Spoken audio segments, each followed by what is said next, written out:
Hello Squeaky family, we are here at St Ambrose doing some summer projects. This is our third year doing the strip and wax for them. We wanted to show you guys our process.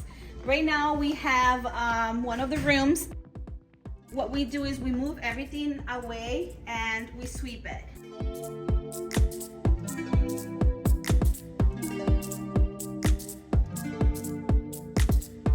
Step number 2 will be to put the stripper and let it stay on the floor for about 5 to 10 minutes.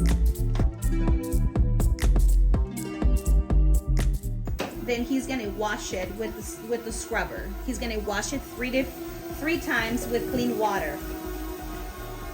And then we let it dry for about an hour, 2 hours.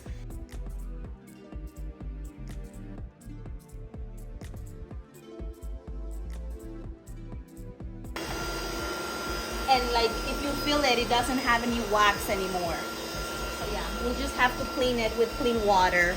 This bucket has clean water and this has the stripper, so it's easier for us to grab it and throw it on the floor.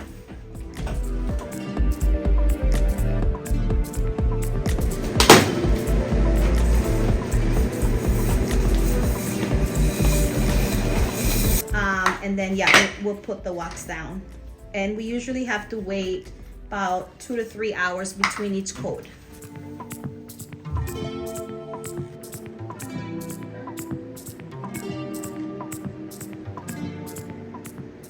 So this is one of the rooms that is completely done. All we have to do is move the stuff back and it is ready to go for next school year.